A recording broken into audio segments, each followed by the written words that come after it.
The best way you can support me is with a simple subscribe. Subscribe to my channel for more content like this. Because people have been asking me about it, we're gonna do Melo trade update. I gotta keep y'all updated on, I guess, the last domino to fall from this free agency period. It's Carmelo Anthony. Is he going anywhere? Is he not going anywhere? Here's what we know. Tim Hardaway got 4 years, $71 million with the Knicks. A lot of people don't like that move. Look, I'm going to tell you, just to kind of talk about that real quick. Look, 4 years, $71 million is a lot of money. But in this day and age, where Timothy Mozgov's making, what, $17, $18 million a year? What you got? Luol Deng making $16 million a year? I'm not upset at Tim Hardaway Jr. for making that. What does that break down to? About, what, about 18, 19 mil, something like that. It's about 17.5, something like that a year. I'm not mad at that. Tim Hardaway can ball. He's somebody that I actually really like as a player. I think he could be borderline a star in this league. I really do. Tim Hardaway can hoop. I think in the right system, he can be good. Now, the problem is, when he was in New York, the system sucked.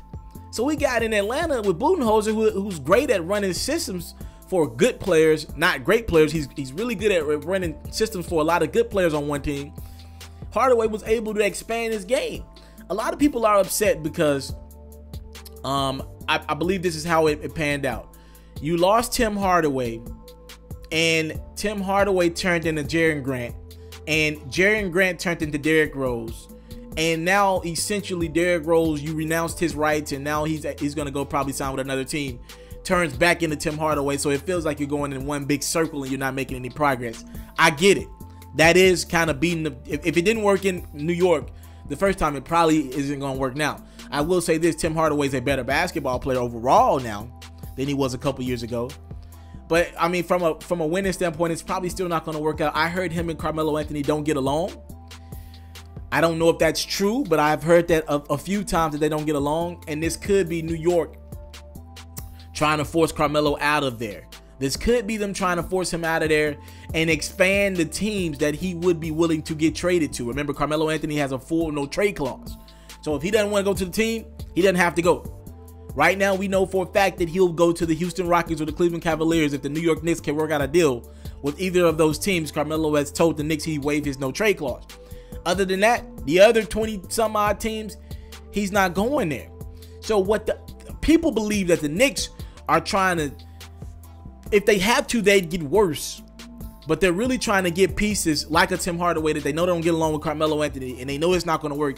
They're trying to get pieces that they know is going to piss Carmelo off to open up that trade till you get to the point where Carmelo say, okay, I don't give a damn. I don't want to play for y'all anymore. Trade me wherever.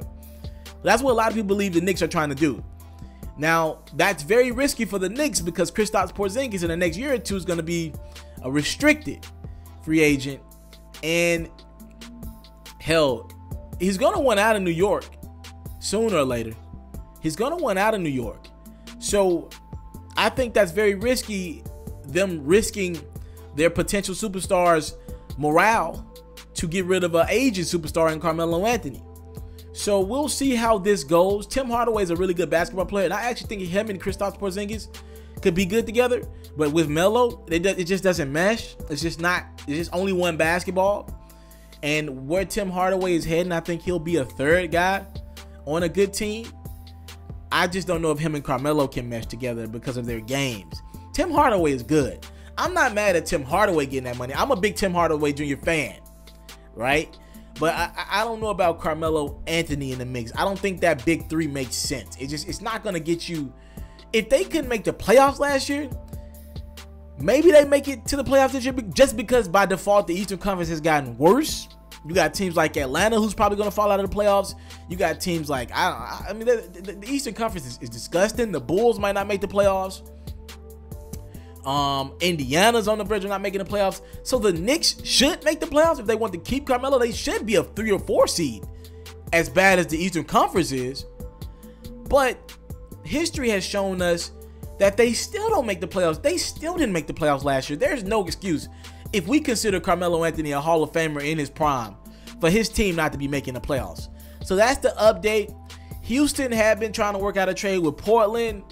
I don't know where that trade is at right now. It was going to be Melo would still end up in Houston. Portland would be the third team that Houston needs to be a part of that trade because they don't have enough components, or they don't want to trade a few of their pieces, which makes them a good team, to get Carmelo Anthony. Because if it's just Chris Paul, James Harden, and Melo, they're not going to win a championship with that, just them. They need to keep the Ryan Andersons of the world, the Trevor Ariza's of the world. They need to keep these guys on that team to create depth. If you get Melo, you trade Melo with the Knicks straight up, you're going to lose all the depth that you got. So you got to kind of involve a third team.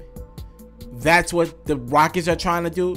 The Cavs know they, at any given time, that if they could get a third team involved, this deal will be done. If they could get Atlanta involved, this is a done deal, because the Cavs need a team that's willing to take Kevin Love right now. That's where the Cavs are at with it.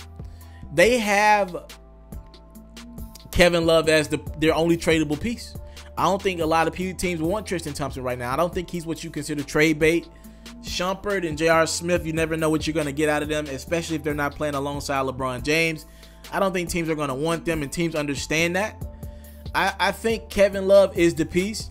So the Knicks and Cavs are kind of at a standstill, because the Knicks are like, we already got Kristaps Porzingis.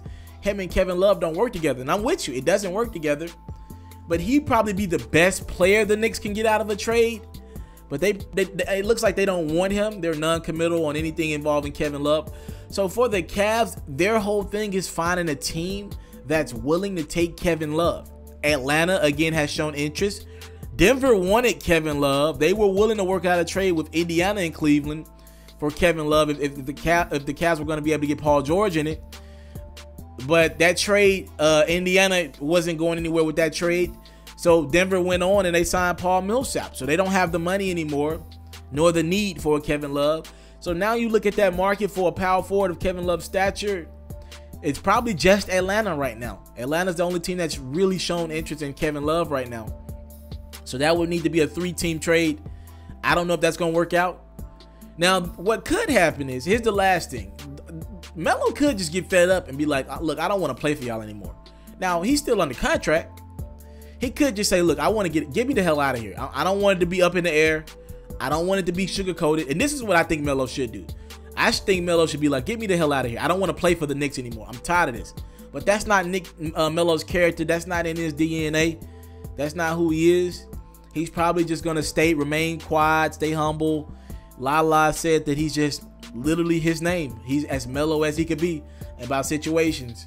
So that's probably not his character. Remember when Phil Jackson was bashing him, Melo remained quiet. He didn't say a bad thing about the brother.